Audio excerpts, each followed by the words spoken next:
Now go. Hello everyone, welcome back. Today I'm going to be making the third installation of my TF2 overview guide, and this time it's going to be the Pyro. We're going in order of all the 9 classes as they were set up in the first place, if you haven't noticed already. So the Devilman will be next. So the Pyro is basically an ambushing class. They're not really useful for anything but ambushes, but there's some scenarios where they can work. I guess there's sometimes a pushing class, but if you're fighting anything more than 2 enemies, then the Pyro either needs to run the heck away or put some serious skill to use. So mainly as a Pyro, you want to be ambushing the enemy as much as possible, like come around corners, drop down from edges, just whatever catches the enemy off guard is what you want to do. You shouldn't face more than 1 enemy. 2 is risky. The Pyro is really... although the Pyro can light many people on fire, he's not really the guy that can dish out a lot of damage fast. He's gonna usually take up a lot of time just killing 1 person alone, unless they have the extinguisher, which I'll go into more in the later end of this video. But unless he has the extinguisher, he's not going to really be taking out enemies that fast. The Pyro should be mainly paired with something that can't, or a class that is able to kind of assist him a little bit. Whether it be a heavy, a scout maybe, to chase down enemies that are running away. Just any other class, basically the Pyro should team up with. If a Pyro is solo and they're kept at a medium-ish range, then the Pyro is doomed, unless he has a flare gun, which I'll go into more later. The Pyro shouldn't chase anyone no matter what, because usually when someone runs away, they don't run to the other side of the map where the other team is. They run to where their team is. And what this means is that their team's going to back them up if they're anything but stupid. And so they're going to run to their team, and you will get yourself destroyed. So shouldn't chase your enemies unless you can just pull off a nice shot with a shotgun or whatever. But if you at least light them on fire and then make them retreat, that's one. Every step they take is another step they're not taking towards the objective. So as long as you light someone on fire and make them leave the area, you've done your job. Also, what a Pyro should do is basically just keep the fort, and sometimes they can push up. A Pyro is easily able to deflect many rockets back at a soldier, rendering them essentially useless. And all in all, they can just hold a fort pretty well. So any explosives that can usually wreck a team, if the Pyro is near, like 1 or 2 of them, they can easily repel an entire assault while everyone else uses their weapons to kill everyone. Sometimes pushing up, because if you happen to kill these guys using your abilities as a Pyro, you can push up. Technically, any class can push up in the game. Not so much a scout though, because a scout's mainly meant to just terrorize the enemies. But it depends on the enemy team for a scout, but I already went over them. So that's basically what a Pyro is in a nutshell. They're a close range class. They really shouldn't be built for any. A flare gun, don't always take that. It's just I'm thinking about all the weapons, the long range, short range weapons. You really shouldn't build your Pyro for an all around class. You want to build him for what he's meant for, which is short range rather. So if you build him for anything but close range, then you're going to have a pretty crappy loadout for your Pyro, since he's meant to be close range. And if you take him out of his close range, then you're pushing him out of what he's meant to do, which is not going to result in a good class for you. But anyway, that's about it in a nutshell for the Pyro. So if we actually go here, and I believe I made my Pyro loadouts a little bit ago. Yeah. Okay, so don't mind the hat and all that stuff. This is from Super Monday Night Combat, reach agent level 20. That takes a little bit of time, but that's the assassin's hat. it's cool.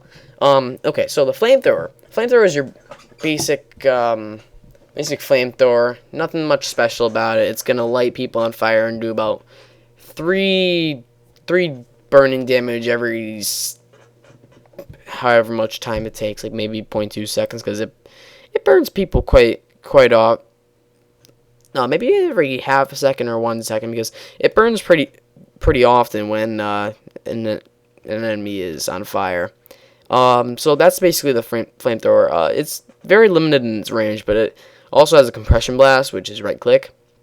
And this basically allows you to fire back any projectiles thrown your way, shot your way, whatever you want to say. This doesn't include bullets though, so if you're trying to compress blast bullets, then you're gonna find yourself dying constantly. So don't try it. The shotgun, basic shotgun. This is really good because a shotgun is a very lethal weapon in this game at a long range, medium range, close range. So using this is going to increase the lethality of your pyro by a lot. And it also helps against enemy pyros who you can't really hurt that well with your flamethrower. The pyros have a kind of passive effect. It's pretty unique because I'm not really sure if I don't really think any other classes really count as having this for a passive effect, but they can't light on fire. Pyros will light on, well, they will like go on fire for like as long as they're being flamethrowered, but after that, about a fifth of a second, they'll automatically extinguish themselves, which is typically useful. But I mean, the thing about the class is that you shouldn't just switch out of it just not catch on fire anymore, because you're giving up a ton of ability at medium and long range just for that one ability, which you can easily, if you just know where all the health packs are, then you'll be able to get them just fine. But anyway, so that's a shotgun. It can easily take out enemies at a close range. If you actually go up to a heavy overhealed, you could probably take him out in a good 6 shots if you get up close enough, but you'll probably die by then if he's not distracted. Pulse the Pummeler, this is the same exact thing as the Extinguisher, so it's just funny. It's basically the same thing as the Holy Mackerel, it's just for a comedy effect. So Pulse the Pummeler, same exact thing as a Extinguisher, sorry. So 100% critical hit versus burning players. So, and minus 50% damage versus non-burning players. No critical hits versus non-burning players. Basically, what this is when you ignite someone and you run after them with this, if you hit them, they essentially die first hit. Now, this doesn't exactly work for heavies, because they have enough health to survive this, but if you can smack them twice with this, they'll be dead. So you can take out a heavy medic pair. It's extremely easy with this. You just need to hit them twice, which isn't that difficult as long as you have a little bit of distraction going on. But this makes the Pyro extremely lethal. I don't see a reason to have anything other than the Pulse the Pummeler or Extinguisher. So if you have it, use it. If you don't, then I definitely suggest getting one, although it will be very annoying to get Pulse the Pummeled or extinguished if you're fighting the Pyro, because it's very irritating. Oh, forgot to mention they have 175 health, so they're pretty much the medium classes of the game. Anyway, that was the default loadout basically. I mean, this is pretty much what you should be using. The Fire Axe, I mean, it's good, I guess, but there's just, all these weapons are just so much better. I mean, why are you just gonna run around with a fire axe like chopping people? You're gonna light them on fire, so why not just switch to this and get an instant crit? So anyway, next class. This is more of a kind of power class. As you've seen in my other videos, I've made a power class. The Backburner, this is I mean, it's not a big difference from the Flamethrower. A lot of people use it, a lot of people don't. The big issue is the 150% air blast cost.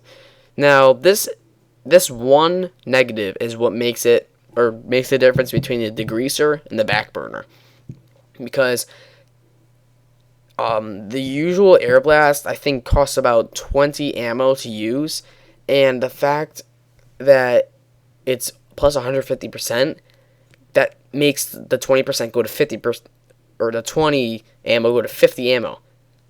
So you used to have 10 shots. Now you have only 4 shots of your compression blast. Your compression blast is sometimes the difference between life and death, win or lose.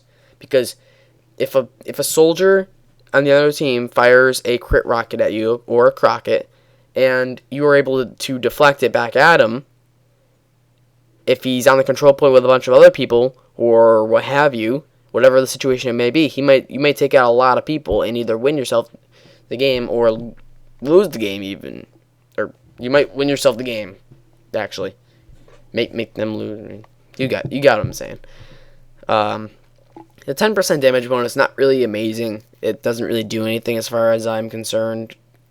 Though it's probably only gonna like add 1 or 2 damage, so it's not really a difference between life and death. I mean, it's a nice bonus, but it really doesn't help that much in the end. The back burner does have a reason though. It's right in the name, the back burner.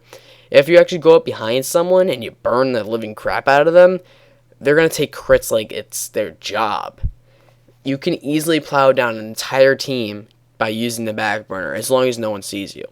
Just go up behind like a spy and just burn the little bastards to the ground, and you will get crits.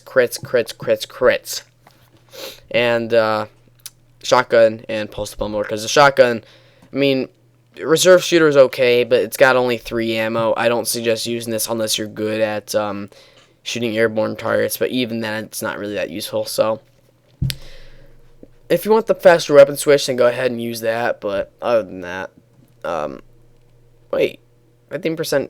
I don't remember that faster weapon switch. That must have been in a recent update. I don't remember that. So the shotgun, I suggest over everything else. Flare gun if you want to be able to ignite people at long range, but I'm pretty sure I think I have a different setup that uses it even better. And pulse pummeler, like I said. Enough said. Oh, this is my favorite loadout, actually. This is probably one of the more common loadouts of the game, but maybe tweaked a little bit. The degreaser is the most used flamethrower in Team Fortress 2, I believe, because it most resembles the original flamethrower, just a little bit less damage that you can't really even tell about, and it has a faster weapon switch. Now this helps when you're like needing to switch to your postal pummeler or extinguisher. Instead of like it coming up in 1 second, it'll come up in like under a split second, so you can easily take out anyone really fast. The afterburn damage penalty, I mean, the damage in the afterburn really isn't that bad, or really isn't that good in the first place, so taking away more really isn't a big deal. That's why most people use this. People don't even really look at the damage penalty, more of just the pluses of it, because the penalty just isn't a big deal. If the pyro can't kill the enemy and he retreats, then the enemy is basically going to live. It's on the rare occasion that he'll actually die. Shotgun and pulse pummeler, like I said, shotgun's very powerful, pulse pummeler, yada yada yada. And so this is probably one of the better loadouts of the game, or one of the most overpowered and newbie ones. The Phlogistinator. Basically, this is a futuristic weapon. All fire damage charges oomph, and you can activate this to refill your health, and you can crit for several seconds. This recently got nerfed. It used to be a lot longer, but I think they kind of quartered the time. They also added a minus 10% damage penalty. There is no random critical hits and no air blast. No air blast. Now that sucks, because air blast is what defines a pyro, and the fact that you can't use that takes away one of the pyro's greatest abilities. But all the fire damage charges oomph, which is a really good a really good thing for the Pyro to use, since it gives yourself full health and you could basically mow down anything. When you're actually activating your oomph, you'll do the Pyro laugh, and damage taken will be significantly reduced, but that doesn't mean you're invincible. So don't think you're invincible when you get oomph. The Man Melter. Now, when you're using a Phlogiston, I don't suggest using the shotgun. Why? Because not only does the Phlogiston have a feature that instantly crits whenever, when you hit, like with the oomph, but the Man Melter is actually able to charge your Phlogistonator. Any flare gun can charge your Phlogistonator. It's not easy for me to say. So the Man Melter plus 50% projectile speed. So it goes 50% faster than the regular flare gun. It doesn't require ammo. You can fire this thing all day and it will never run out. The projectile can't be deflected. If it's getting close to hitting them, they have nothing they can do about it. You can extinguish teammates guaranteed critical hits, but you can't make critical hits. Now, this basically takes everything that was bad out of the Phlogistonator and makes it better. Because the Phlogistonator can't air blast, which is necessary to save your teammates, but this allows you to extinguish them and get a guaranteed critical hit. That's excellent. So pair these up because it's a really good pair.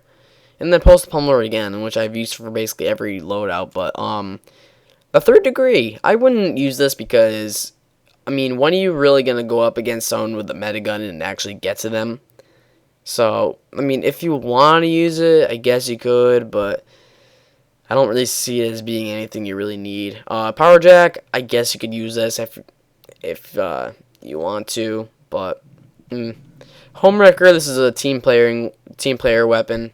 100% damage versus buildings, damage remove sappers, etc. Extinguisher, post pummeler, like I said. So Man Melter and Phlogistonator, great pair. You can shoot your Man Melter at someone, they'll start burning and your bar of oomph will be building up, and in no time you'll be able to use your Phlogistonator, unless it hasn't already been patched, because I haven't played with it since that patch. So, I'll just go over anything I've missed. Did not miss any flamethrowers, and I did not. Okay. Detonator. So, basically what this gun is it's a upgraded flare gun in which you can actually detonate it in midair. Now, I do prefer this over the flare gun, but now a lot of people are going to see that this has one negative and be like, I don't want to use this. I'm probably just going to use a flare gun. Plus 25% damage itself. I have no idea what this means. Well, actually, the detonator is able to actually kind of launch you, somewhat like a rocket jump or a sticky jump. The only issue is it doesn't go as far. It really doesn't push you up that much. It's probably not even worth trying to master. It's just so small of a leap. Like, I'm talking 2-4 courtyard where everyone sets up the sentries. You can't even like make it from the ground to the top level of that courtyard with this. So you can use this. I mean, if you can master detonating in midair, you could definitely get a lot more points off of this than the Man Melter. Unless you're really accurate, then Man Melter all the way. Shotgun, I already told you. Reserve shooter, basically already went over it. Minus 50% clip size is basically the reason why no one really likes it. And you need to be able to shoot a lot. And the fact that you need to reload all the time with the reserve shooter if you're shooting a lot is just not good. Flare gun, just a downgraded version of the detonator. It just can't detonate its own flares, and that's basically it. There's actually some servers that give you a kind of mega blast with these these detonators or flare guns, sorry. And it actually allows you to do some pretty awesome map blasting or whatever. I don't know what you call it. Some flare gun jumping across map. Like, it's really good. If you know how to rocket jump, then this will be like 2 times more effective. But anyway, that's about it. That's about all I have for this overview. So that's basically the Pyro in a nutshell. Please support this series. It didn't exactly want to do this Pyro episode because I don't know, I just didn't want to do it that much, but I still pulled through and I said, hey, why not? So I'd really appreciate some support. I don't do videos that I don't want to do, so don't worry about that. Don't start criticizing me or anything like that. But anyway, that's, like I said, that's all I have for you guys. Comment, rate, subscribe, and just make sure to leave some support if you want the Dowman episode. And that's basic. I keep on saying that. Why? I keep on saying that. Alright, I'm just gonna do the outro. Thank you guys for watching, and have a good day.